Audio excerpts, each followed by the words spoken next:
ദൈവത്തിൻ്റെ ഭോഷൻ എന്നാണ് അസീസിലെ വിശുദ്ധ ഫ്രാൻസിസ് പലപ്പോഴും വിളിക്കപ്പെട്ടിരുന്നത്.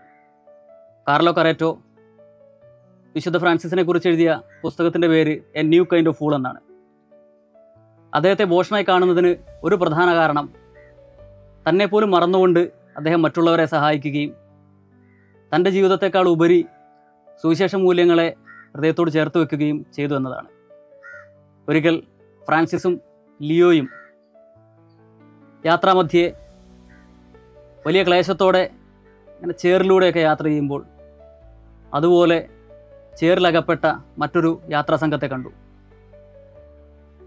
ഫ്രാൻസിസ് ലിയോയോട് പറഞ്ഞു, സഹോദര, നമുക്ക് അവരെ സഹായിക്കാം, അവർ വളരെ ക്ലേശത്തിലാണ്. അങ്ങനെ ഇവർ രണ്ടുപേരും ആ യാത്രാ സംഘത്തെ യാത്ര ചെയ്യാൻ സഹായിക്കുന്നു. അങ്ങനെ തിരിച്ചു കയറിയപ്പോൾ ലിയോ ഫ്രാൻസിസിനോട് ചോദിക്കുന്നുണ്ട്, സഹോദരൻ ഫ്രാൻസിസ്, നമ്മൾ തന്നെ വലിയ കഷ്ടത്തിലായിരുന്നല്ലോ, പിന്നെ എന്തുകൊണ്ടാണ് നമ്മൾ അവരെ സഹായിക്കാൻ നിന്നത്? നമ്മുടെ തന്നെ യാത്ര ബുദ്ധിമുട്ടിലായിരുന്നില്ലേ? ഫ്രാൻസിസ് ലിയോയെ വിശുദ്ധ പൗലോസ്ലീഹ ഗലാത്യക്കാർക്ക് എഴുതിയ ലേഖനത്തിലെ വാചകം ഓർമ്മിപ്പിച്ചു. ഇങ്ങനെ പറഞ്ഞു, നിങ്ങൾ മറ്റുള്ളവരുടെ ഭാരങ്ങൾ വഹിക്കുകയും ക്രിസ്തുവിൻ്റെ നിയമം അങ്ങനെ പൂർത്തിയാക്കുകയും ചെയ്യും.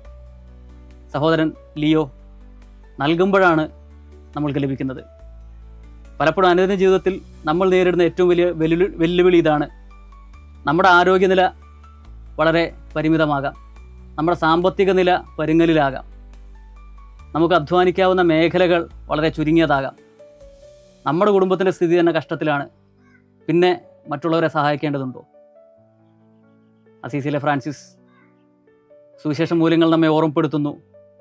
നൽകുമ്പോഴാണ് നമുക്ക് ലഭിക്കുന്നത്. നമുക്കും പരസ്പരം ഭാരങ്ങൾ വഹിച്ചുകൊണ്ട് ഞാൻ സ്നേഹിച്ചതുപോലെ പരസ്പരം സ്നേഹിക്കുവിൻ എന്ന ഈശോയുടെ കൽപ്പന പൂർത്തീകരിക്കാം. ഈശോ അനുഗ്രഹിക്കട്ടെ.